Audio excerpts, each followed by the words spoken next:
Friends, I am Hemant Pratap Singh और आप देख रहे हैं अपना मनपसंद YouTube channel study tips by Hemant. आज हम लोग अर्थमेटिक प्रोग्रेशन की प्रॉपर्टीज के बारे में स्टडी करने जा रहे हैं। इस टॉपिक में जो अर्थमेटिक प्रोग्रेशन की प्रॉपर्टीज होती हैं वो बड़ी इंटरेस्टिंग होती हैं। जब आप उनको सीखेंगे तो इस टॉपिक में आपको बड़ा मजा आएगा। तो आज हम लोग बात करते हैं प्रॉपर्टीज ऑफ एपी। तो प्रॉपर्टीज ऑफ एपी में पहली प्रॉपर्टी मैं आपको बताने जा रहा हूं, if a constant is added और subtracted from each term of an AP then resulting sequence is also an AP with common difference D. मतलब क्या है? सिंपल सी बात है। अगर कोई एपी ले लेता हूं मैं, let T1, T2, T3, T4, T5, T6 are in AP, और एपी की प्रॉपर्टी आप जानते हो कि एपी अगर होती है तो कॉन्जिक्यूटिव टर्म्स का डिफरेंस क्या होता है? कांस्टेंट होता है। चलिए हम एपी ले लेते हैं, T1 ले लेते हैं। T1 जो है आपकी वो लेट अस कंसीडर वो A हो गई, तो T2 क्या हो जाएगी अपने आप A प्लस डी, क्योंकि कॉन्जिक्यूटिव टर्म्स का डिफरेंस कांस्टेंट होना चाहिए। तो T3 क्या हो जाएगा? A प्लस 2D, और T4 क्या हो जाएगा? A plus 3D। T5 क्या हो जाएगा? A plus 4D। इसी तरीके से T6 हो जाएगा A प्लस 5D। अब वो कहता है कि अगर किसी कांस्टेंट नंबर को एपी में ऐड या सब्ट्रैक्ट कर दें तो एपी चेंज नहीं होती है। तो हम जनरल बता रहे हैं, मान लीजिए कोई कांस्टेंट नंबर हमने k ले लिया और जो k है दैट इज ग्रेटर देन 0, मतलब पॉजिटिव है। तो k हमने ऐड किया, k हमने ऐड किया, k हमने ऐड किया, k हमने ऐड किया और k हमने ऐड किया। तो आप देखिए T1 पूरा क्या हो गया? A प्लस के, और T2 क्या हो गया? A प्लस डी प्लस के, और T3 क्या हो गया? A प्लस 2D प्लस के। तो सिंपल सी बात, अब हमें करना क्या है?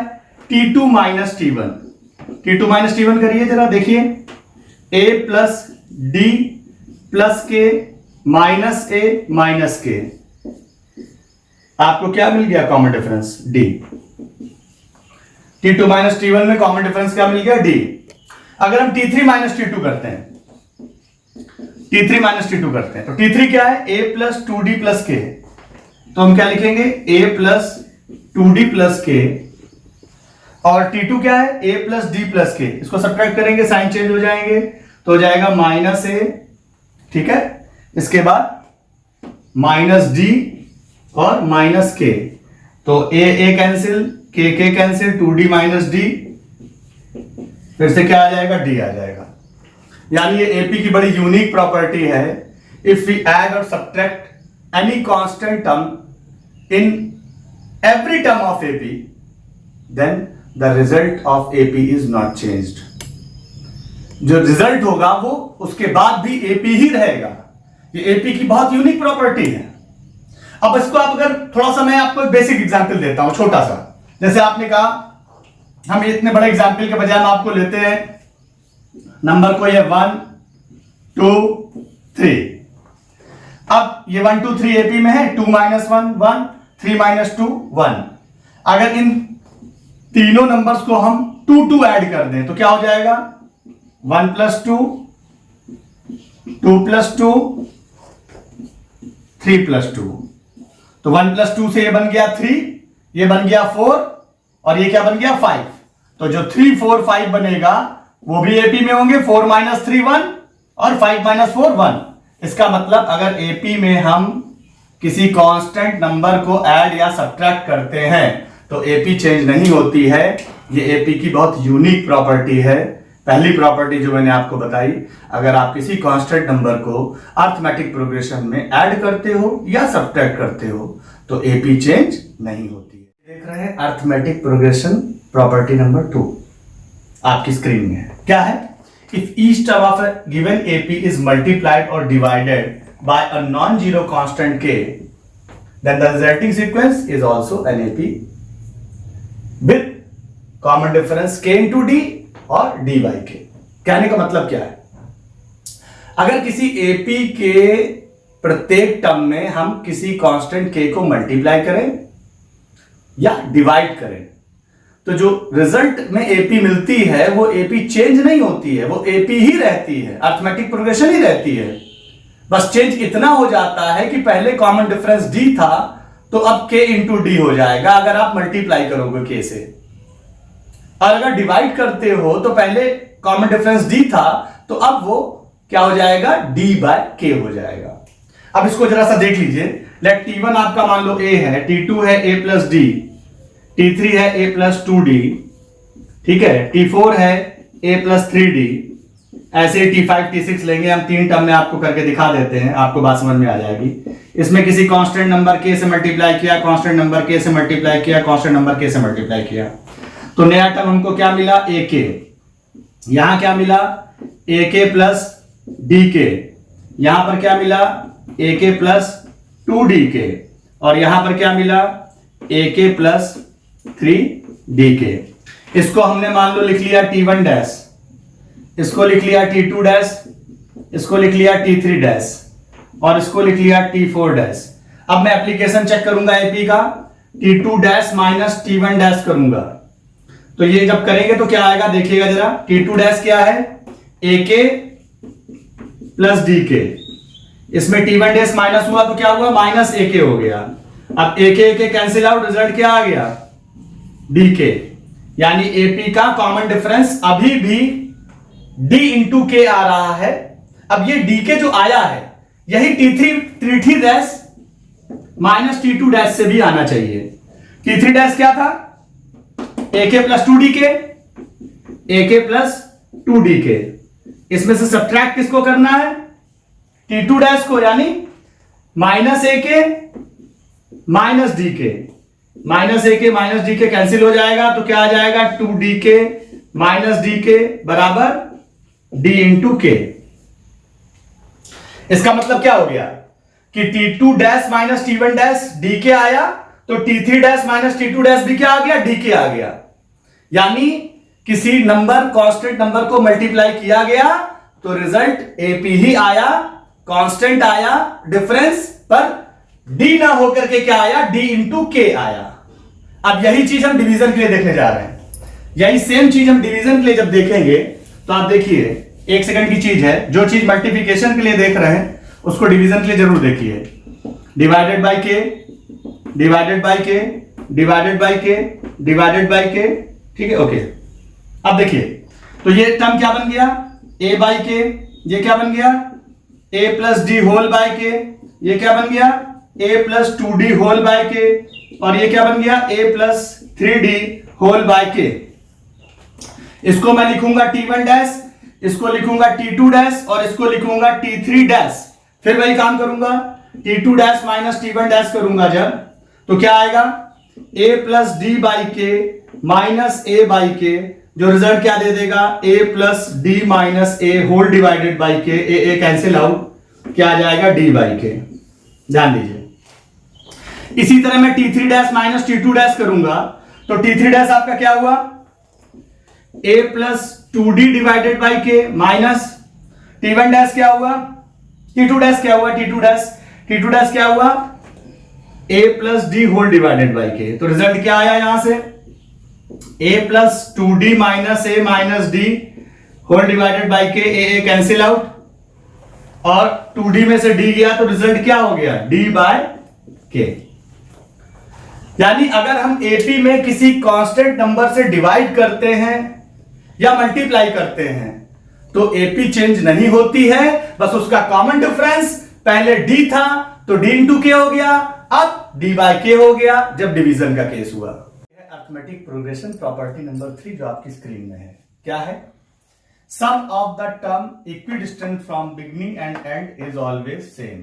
ये अरिथमेटिक प्रोग्रेशन की प्रॉपर्टी नंबर 3 मैं आपको बताने जा रहा हूं। इसका मतलब क्या है कि अगर किसी एपी के फर्स्ट टर्म को लास्ट टर्म से ऐड कर दिया जाए और लास्ट टर्म को फर्स्ट टर्म से ऐड कर दिया जाए और सेकेंड टर्म को सेकेंड लास्ट टर्म से ऐड कर दिया जाए, तो जो रिजल्ट आएगा वो कांस्टेंट रहेगा, वो रिजल्ट कांस्टेंट ही रहेगा। अब इस बात को आप जरा समझिएगा। कहने का मतलब ये है कि जैसे T1 हमने 5 टर्म की कोई एपी ले ली, या इसको हम n तक भी ले सकते हैं। हम आपको छोटा सा एग्जांपल दे रहे हैं, 1 2 3 4 5 है तो 5 टर्म की एपी ले ली। जनरल पहले बात करेंगे, फिर एक छोटा सा एग्जांपल देके भी आपको समझाएंगे। हम ये मान लें कि हमारी एपी खाली 5 टर्म की है, तो पहला टर्म हमारा T1 होगा, दूसरा T2 होगा, तीसरा T3 होगा, T4 होगा और T5 होगा। अब हम T1 को अगर T5 से ऐड करें, T1 हमारा क्या है, A है, और T5 क्या है, A प्लस 4D है। इन दोनों को अगर हम ऐड करें तो इन दोनों का एडिशन हमें क्या मिलेगा, A प्लस 4D, जो कि अल्टीमेटली क्या हो जाएगा, 2A प्लस 4D। ठीक। अब अगर इसी में हम इसका सेकेंड टर्म और इसका सेकेंड लास्ट टर्म ऐड करते हैं, देखिएगा, ध्यान दीजिएगा। अब T2 को हम क्या लिखेंगे, A प्लस D लिखेंगे, और T4 को क्या लिखेंगे हम, A प्लस 3D। अब इन दोनों को अगर हम ऐड करते हैं तो देखिएगा, A और A मिलकर के क्या हो जाएगा, 2A, और 3D प्लस D मिलकर के क्या हो जाएगा, 4D। तो आप देखिए 2A प्लस 4D ये आ गया, और 2A प्लस 4D पहले भी आया था। यानी फर्स्ट टर्म को लास्ट टर्म से, सेकेंड टर्म को सेकेंड लास्ट टर्म से ऐड करेंगे तो AP का जो रिजल्ट होगा वो कांस्टेंट आएगा। अब ये बात बहुत पुरानी है और बड़ी ही मजेदार बात है AP के लिए। ये एक्चुअली जो प्रॉपर्टी है ना, ये न्यूटन ने डिस्कवर की थी। न्यूटन के मास्टर साहब ने कहा कि आप ऐसा करिए, आप 1 से लेकर के 100 तक सारे नंबर्स को ऐड कर डालिए। अब न्यूटन ने सारे बच्चे ऐड करने लगे नंबर्स को। न्यूटन अपना खेलने वेलने चले गए भाई। थोड़ी देर बाद उनको लगा कि हमें भी ऐड करना है, तो उन्होंने इस तरीके से ऐड किया। सब बच्चे 1 plus 2 plus 3 plus 4 plus 5 plus 6 ऐसे ऐड कर रहे थे 100 तक। तो न्यूटन ने कुछ इस तरह से ऐड करना शुरू कर दिया, 1 plus 100, what is result, 101। First term add किया और यहां से क्या कर दिया, लास्ट टर्म को ऐड कर दिया। अब 100 के आगे क्या होता है, 99 होता है।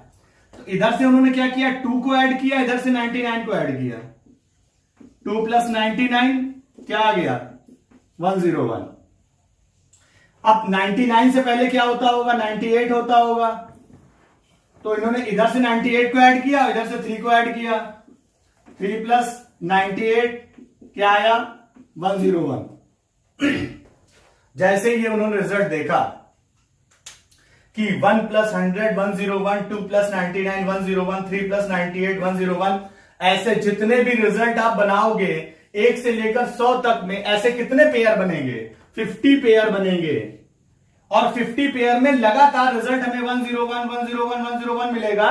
तो 50 इंटू 101 कर देंगे तो रिजल्ट आ जाएगा 50-50, जो क्या होगा, 1 से लेकर के 100 तक की सारी नेचुरल नंबर्स का सम होगा, जोड़ होगा, जो कि न्यूटन ने इस तरीके से निकाल करके रख दिया था, जो बाद में अरिथमेटिक प्रोग्रेशन की बहुत ही इंपॉर्टेंट प्रॉपर्टी बनकर के आई। उसी तरीके से मैं आपको प्रॉपर्टी नंबर 4 सिखाने जा रहा हूं अरिथमेटिक प्रोग्रेशन में। प्रॉपर्टी नंबर 4, प्रॉपर्टी नंबर 4 क्या है, जो आपकी स्क्रीन में है, a sequence is an AP if the nth term is a linear expression in n, Tn equal to an plus b, then the common difference is the coefficient of n।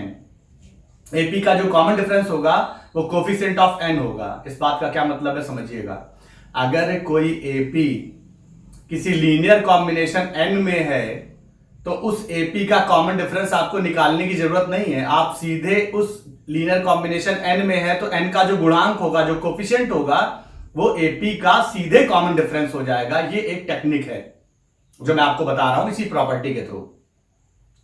अगर कोई linear combination x में AP बन रही है, z में बन रही है, k में बन रही है, जिसमें बन रही है उसमें आपको खाली ये देखना है, अगर x में बन रही है तो x का जो कोफिशिएंट है वो सीधे उसका कॉमन डिफरेंस बन जाएगा। जैसे कहने का सेंस क्या है कि इस AP में आप क्या देख रहे हो, इस AP में Tn an प्लस b है, यानी AP n में है, AP n में है, तो इसका जो कोफिशिएंट n का होगा वही सीधे कॉमन डिफरेंस हो जाएगा, यानी इसका coefficient of n common difference क्या हो जाएगा, a हो जाएगा। अब इसको थोड़ा सा हम लोग देख लेते हैं कैसे हो जाता है ये। जैसे Tn बराबर आपका दिया क्या है, an प्लस b, हमें n बराबर 1 पुट किया हमने, तो हमको T1 मिलेगा a प्लस b। जब हम n बराबर 2 पुट करेंगे तो हमको T2 मिलेगा, वो क्या मिलेगा 2a प्लस बी। जब n बराबर 3 पुट करेंगे तो हमको T3 मिलेगा और वो क्या होगा 3a प्लस बी। इसी तरह हम जब n बराबर 4 पुट करेंगे तो हमको T4 मिलेगा, वो होगा 4a प्लस बी। अब अगर हम इसी में चूंकि ये AP है तो हम जरा चेक करते हैं, T2 माइनस T1 चेक करते हैं। T2 माइनस T1 क्या करेंगे हम 2a प्लस बी में से किसको सब्ट्रैक्ट करेंगे a प्लस बी को। जब a प्लस बी को हम सब्ट्रैक्ट करेंगे तो रिजल्ट देखिए क्या आ जाएगा a। b से b कैंसिल हो जाएगा, 2a में से a सब्ट्रैक्ट होगा, a आएगा। अब इसी तरह T3 माइनस T2 करिए।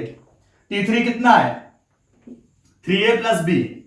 3a प्लस बी में से T2 घटाओगे कितना 2a प्लस बी। जब आप सब्ट्रैक्ट करोगे तो आप देखिए 3a माइनस 2a और b में से b सब्ट्रैक्ट हो गया तो ये क्या रिजल्ट आया a।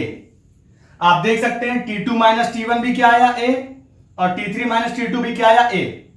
इससे ये क्लियर हो जाता है कि अगर कोई AP लीनियर कॉम्बिनेशन बनाती है तो वो हमेशा लीनियर कॉम्बिनेशन AP को ही फॉर्म करता है। कोई भी लीनियर कॉम्बिनेशन हमेशा AP को ही फॉर्म करता है। कोई भी लीनियर एक्सप्रेशन होगा तो उसमें जब भी आप first term, second term, third term निकालोगे, x होगा, x में होगी अगर तो x बराबर 1 पर फर्स्ट टर्म आएगा। अगर n में होगी सीरीज तो हम n बराबर 1 पर फर्स्ट टर्म ला पाएंगे। तो जो वेरिएबल है, वेरिएबल हमारा क्या है n है, a और b क्या है कांस्टेंट है, a और b यहां पर कांस्टेंट है। जो वेरिएबल है उसी की वैल्यू पुट करने पर हमें पहला टर्म मिलेगा। यानी tn बराबर an प्लस बी है तो पहला टर्म में n बराबर 1 डालने पर मिलेगा और सेकेंड टर्म n बराबर 2 डालने पर मिलेगा। तो जो रिजल्ट आएगा उसमें हमें कॉमन डिफरेंस निकालने की जरूरत नहीं है। कॉमन डिफरेंस अपने आप क्या होगा, जो कोफिशिएंट ऑफ n है, जिस वेरिएबल पर AP है, उसी में हम उसी के कोफिशिएंट को सीधे AP का क्या लिख देंगे कॉमन डिफरेंस। फॉर एग्जांपल हम ये बोलें tx बराबर 4x प्लस 3 कोई लीनियर कॉम्बिनेशन है, आपको कॉमन डिफरेंस निकालना है। आप ये सब मत करिए, इतनी कैलकुलेशन आपको करने की जरूरत नहीं है। आप सीधे क्या लिखोगे common difference is equal to the coefficient of variable term. Variable term मतलब x में AP, x में लीनियर कॉम्बिनेशन है तो x का गुणांक क्या हुआ 4, सीधे कॉमन डिफरेंस 4 आ गया। अगर कोई AP हमने आपको दे दी, मान लीजिए जैसे हमने आपको कोई AP दे दी Tn बराबर 4n प्लस 5, इसका मतलब क्या हुआ n में लीनियर कॉम्बिनेशन है और 4 और 5 क्या है इसके कांस्टेंट है। हमको इस AP का कॉमन डिफरेंस चाहिए। आप आंख बंद करिए, कुछ नहीं करना है, खाली आप ये देखिए n का गुणांक क्या है, कोफिशिएंट क्या है, और n का गुणांक क्या है 4, तो सीधे कॉमन डिफरेंस आप क्या लिख सकते हो 4। और ये बहुत ही यूनिक प्रॉपर्टी होती है AP की, जिससे आप कभी भी उसके कॉमन डिफरेंस को डायरेक्ट निकाल सकते हैं।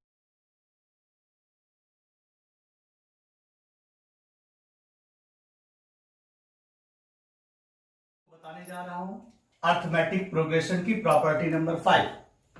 प्रॉपर्टी क्या है, a sequence is an AP if the sum of its first n terms is of the form of an square plus bn where a and b are constant. अब यहां पर कोई सीक्वेंस है, उसके n टर्म्स का सम दे देगा एक quadratic equation. Quadratic equation जो होती है उसका फॉर्म होता है ax square plus bx plus c, where एक कंडीशन होती है a कभी भी 0 नहीं होना चाहिए और abc क्या होते हैं, abc जो होते हैं वो क्या होते हैं कांस्टेंट्स होते हैं। abc आर कांस्टेंट्स, ठीक है, ये कंडीशन होती है क्वाड्रेटिक इक्वेशन की। तो an स्क्वायर प्लस bn है, इसमें कांस्टेंट टर्म मिसिंग है, कोई बात नहीं, क्वाड्रेटिक तो है। a का टर्म a कभी भी 0 नहीं होना चाहिए किसी क्वाड्रेटिक के एक्सप्रेशन में, ठीक है।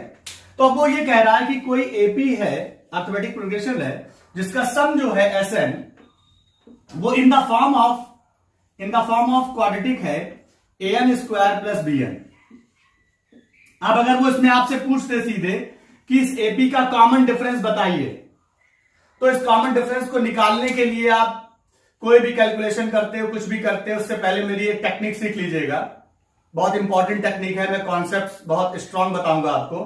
तो उसका तरीका क्या है, आप इस कॉमन डिफरेंस में जो एन स्क्वायर का कोफिशिएंट है, एन में क्वाड्रेटिक है, एन में क्वाड्रेटिक है, क्वाड्रेटिक है किसमें? क्वाड्रेटिक एन में है ना। अगर क्वाड्रेटिक एन में है तो जो क्वाड्रेटिक जिसमें है उसका कोफिशिएंट क्या है? कोफिशिएंट क्या है? ए। बस ये इसका क्या हो जाएगा, इंटू 2 कर दोगे तो ये क्या हो जाएगा, इसका कॉमन डिफरेंस। आप सबसे पहले क्वाड्रेटिक वाला जो टर्म है उस टर्म का कांस्टेंट क्या है, उस कांस्टेंट को देखिए। उस कांस्टेंट पर आप 2 से मल्टीप्लाई कर दीजिए, यानी वो आपको क्या दे देगी, सीधे सीधे कॉमन डिफरेंस दे देगी। एग्जाम्पल हम आपको देते हैं, और जैसे हमने कह दिया कि मान लो एसएन की जगह एसएक्स या एसएक्स भी देंगे, एसएन भी देते हैं। एसएन हम आपको दे रहे हैं 2n स्क्वायर प्लस 5n, और एसएक्स आपको हम दे रहे हैं 3x स्क्वायर प्लस 6x। इसका मतलब क्या है कि जो सम है वो n टर्म्स का है। इसका मतलब क्या है, जो सम है वो x टर्म्स का है। तो कभी इस पे कंफ्यूज मत होइएगा कि सम n में दिया है कि x में दिया है, नो मैटर, नो प्रॉब्लम। यहां पर सम n टर्म्स का दिया है, यहां सम x टर्म्स का दिया है। हमको क्या चाहिए, कॉमन डिफरेंस। आंख बंद करके कॉमन डिफरेंस। इसका कोफिशिएंट n स्क्वायर का कोफिशिएंट क्या हुआ, coefficient of n square into 2। तो कोफिशिएंट ऑफ n स्क्वायर क्या हुआ, 2 इंटू 2 कर दिया बराबर 4। सीधे आपको कॉमन डिफरेंस मिल गया इसका। इसी तरीके से x में होता अगर, तो भी हम कॉमन डिफरेंस निकालने के लिए क्या करते हैं, कॉमन डिफरेंस निकालने के लिए क्या करते हैं, coefficient of x square, coefficient of x square into 2। तो कोफिशिएंट ऑफ x स्क्वायर क्या है, 3 है, तो 3 इंटू 2 मतलब क्या हो जाता, 6।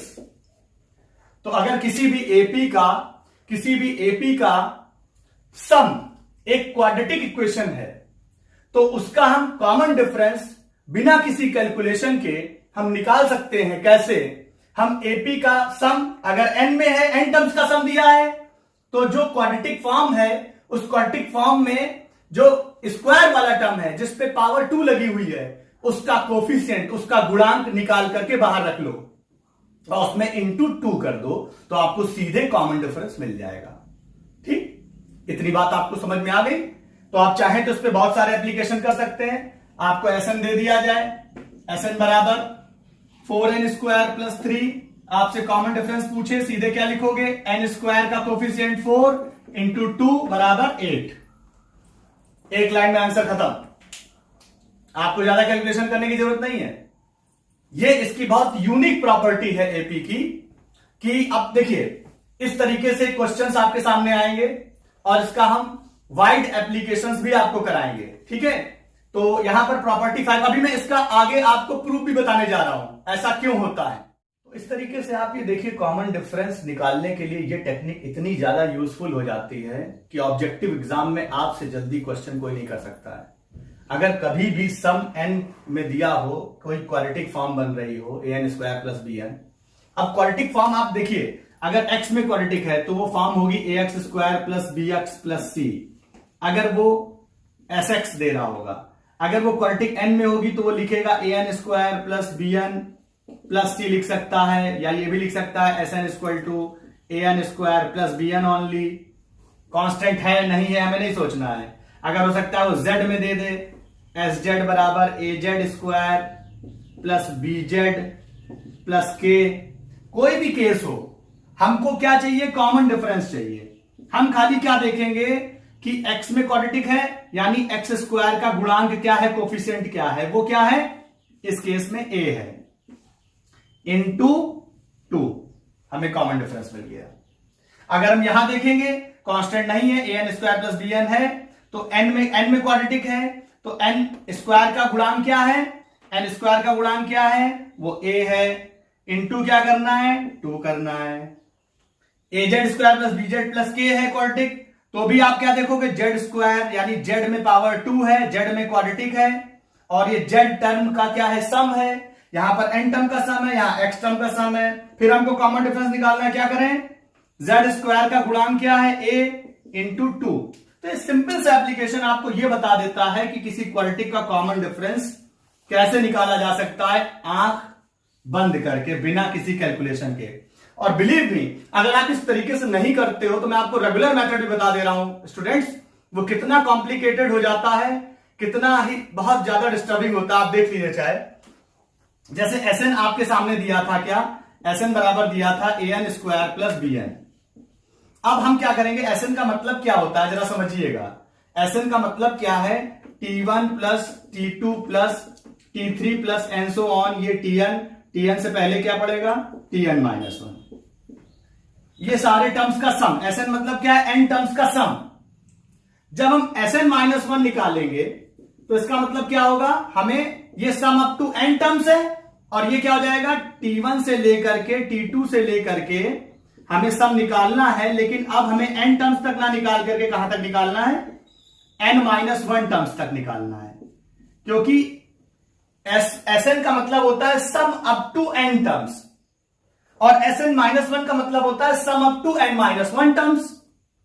अगर हम बोले S4 some up to 4 term, S10 मतलब सम अप टू 10 टर्म। इसका मतलब अब हम Sn निकाला मतलब हमें n टर्म्स तक का सम, Sn माइनस 1 निकाला मतलब n माइनस 1 टर्म्स तक का सम। इनको ऐड कर दें, हम सब्ट्रैक्ट कर दें, सब्ट्रैक्ट कर दें, इनको हम सब्ट्रैक्ट कर दें। जब सब्ट्रैक्ट करेंगे तो देखिए सारे टर्म्स कट जाएंगे। तो यहां से क्या बन जाएगा, Sn minus 1 is equal to क्या आ जाएगा, Tn। ये एक एपी की बहुत इंपॉर्टेंट प्रॉपर्टी होती है। जब कभी एपी कोई क्वाड्रेटिक फॉर्म बनाती है, तो उस क्वाड्रेटिक फॉर्म को बनाने में अगर n टर्म्स का सम, कोई क्वाड्रेटिक क्वेश्चन आ रही होती है, तो अगर हम उसमें से n माइनस 1 टर्म्स का सम निकाल लें, n को n माइनस 1 से रिप्लेस करके, और Sn में से Sn माइनस 1 को अगर हम सब्ट्रैक्ट कर दें, तो जो रिजल्ट आता है वो उसके जनरल टर्म का रिजल्ट आ जाता है। अब जनरल टर्म मेरे पास आ गया, अगर जनरल टर्म आ गया, मुझको पहला टर्म चाहिए n बराबर 1 डाल देंगे, दूसरा टर्म चाहिए n बराबर 2 डाल देंगे, तीसरा टर्म चाहिए n बराबर 3 डाल देंगे। उसके बाद T1 T2 T3 आ गए मेरे पास, तो मैं T2 माइनस T1 करूंगा, T3 माइनस T2 करूंगा, उससे मुझे कॉमन डिफरेंस निकल पाएगा। तो इस प्रोसेस में आप समझिए, जिस कॉमन डिफरेंस को आपने खाली घूर करके देख करके कर लिया स्टूडेंट्स, उसको निकालने के लिए आपको कितनी प्रॉब्लम हो रही है। अभी आप Sn माइनस 1 करेंगे तब Tn आएगा, और Tn से आप first term, second term, third term निकाल करके T2 माइनस T1 करिए, T3 माइनस T2 करिए, उसके बाद आपको कॉमन डिफरेंस मिल पाएगा। तो मेरी बात आप समझ गए होंगे। अब इस बात का जो ये Sn minus 1 equal to Tn है, अब हम इसकी कैलकुलेशन करने जा रहे हैं। जरा उसको देखिए, Sn minus 1 is equal to Tn की कैलकुलेशन करके हम कॉमन डिफरेंस कैसे निकालेंगे।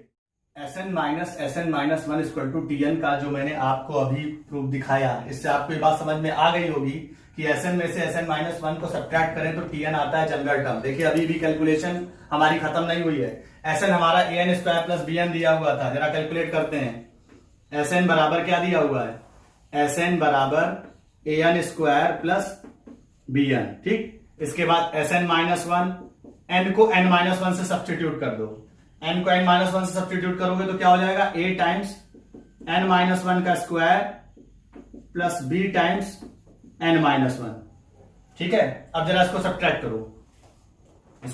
करो, Sn माइनस 1, जरा इसकी कैलकुलेशन करो। ये क्या है, an स्क्वायर प्लस bn, ठीक, माइनस टाइम्स, यहां से ब्रैकेट खोल दो, a times n square plus 1 minus 2n, ये पूरा साथ हो गया। इसके बाद माइनस टाइम्स b ब्रैकेट में n माइनस 1, इधर इसको सॉल्व करो, an square plus bn minus an square minus a plus 2an minus bn plus b। अब जरा इसको सब्ट्रैक्ट करिए, ये इससे कैंसिल हो गया, bn से bn कैंसिल हो गया, अल्टीमेटली क्या बचा आपका 2an और इसके बाद क्या बच रहा है plus b minus a, 2an plus b minus a। ये आपका क्या आ गया, ये आ गया Tn की वैल्यू ये आई। अब जरा आप इसको इधर ले आइए और देखिए अभी कैलकुलेशन कितनी और बाकी है।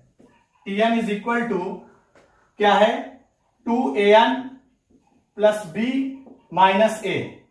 जब n बराबर 1 डालोगे तो T1 आएगा, T1 क्या होगा 2a प्लस b माइनस ए, जो वैल्यू क्या हो जाएगी a प्लस बी।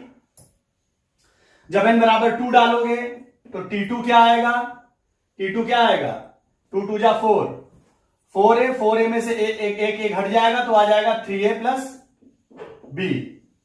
इसी तरह t3 निकालोगे तो t3 क्या आएगा, t3 निकालो, t3 जब निकालोगे तो ये क्या हो जाएगा 3 2 जा 6, 6 में से एक a चला गया, यानी क्या बचा 5a प्लस b। अब हमें जो tn मिला है उसके टर्म्स मिल पाए हैं। tn जो मिला था उसका हमें first term, second term, third term मिल गया, तो हम फर्स्ट टर्म लिख रहे हैं t1, सेकंड टर्म लिख रहे हैं t2, थर्ड टर्म लिख रहे हैं t3। तो फर्स्ट टर्म के लिए हम लिखेंगे जरा, फर्स्ट टर्म क्या लिख रहे हैं हम, t1 बराबर क्या आया था a प्लस b, और t2 बराबर क्या आया था 3a प्लस b, और t3 बराबर क्या आया था 5a प्लस b। अब आप देख लीजिए इसमें t2 माइनस t1 करिए, 3a प्लस b में से a प्लस b माइनस होगा तो रिजल्ट आएगा 2a, और t3 माइनस t2 करोगे तो 5a plus b minus 3a plus b करोगे तो b भी कैंसिल हो जाएगा और 5a में से 3a घटेगा तो 2a आएगा, जो हमने बहुत पहले लिख दिया है 2a। आप इतनी कैलकुलेशन करने के बाद आप कॉमन डिफरेंस तक पहुंच पाएंगे। कॉमन डिफरेंस तक अब आप पहुंच पाए हैं, जब आप क्या करेंगे, जब इसी कैलकुलेशन को मैं हटा रहा हूं Sn माइनस 1 Tn आया, Tn में से ये आपने T1 T2 T3 निकाल लिया है। अब T1 T2 T3 निकालने के बाद जरा आप इस चीज को देख लीजिए, बहुत सिंपल है आपके लिए, T2 माइनस T1 करिए, T2 माइनस T1 करिए, T2 माइनस T1 करेंगे 3a plus b minus 3a plus b में से क्या सब्ट्रैक्ट करना है a प्लस b। देखिए रिजल्ट क्या आया, ये क्या हो गया माइनस ए, सब्ट्रैक्ट करोगे जब तो हो जाएगा 3a प्लस b माइनस ए माइनस b, जिससे b भी कैंसिल हो गया, आंसर आ गया 2a। अब ये T2 माइनस T1 आया था, इसी T2 माइनस T1 को मैं हटा करके T3 माइनस T2 चेक कर रहा हूं। T3 माइनस T2 जब चेक करूंगा तो T3 हमारा कितना है 5a प्लस b, और T3 में से सब्ट्रैक्ट कितना होना है T2 कितना है 3a प्लस b। जब आप ब्रैकेट खोलोगे तो क्या हो जाएगा 5a plus b minus 3a minus b, b cancel हो गया, 5a माइनस 3a क्या आ गया 2a, कॉमन डिफरेंस 2a, जो मैंने आपको स्टार्टिंग में ही बता दिया था 2 into a is only the common difference. क्या हो गया 2a हो गया, यही आपको मैंने बताया था इस कैलकुलेशन से पहले।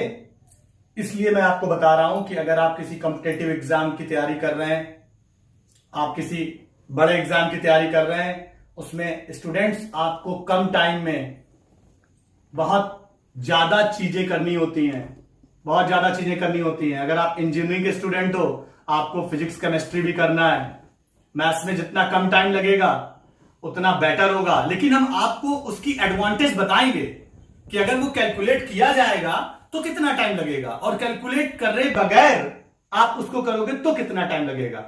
अगर इसको कैलकुलेट किया तो आपने देखा, पहले आपने Sn में से Sn माइनस 1 को सब्ट्रैक्ट किया, फिर Tn निकाला, Tn में n बराबर 1 डाला तब T1 आया, n बराबर 2 डाला तो T2 आया, n बराबर 3 डाला तो T3 आया। उसके बाद आपने T2 माइनस T1 किया तो 2a आया, T3 माइनस T2 किया तो फिर 2a आया। यानी अगर कोई क्वाड्रेटिक एक्सप्रेशन Sn शो कर रहा है तो स्क्वायर का जो कोफिशिएंट है, स्क्वायर टर्म का जो कोफिशिएंट है उसको इंटू 2 कर दोगे तो सीधे कॉमन डिफरेंस आपको।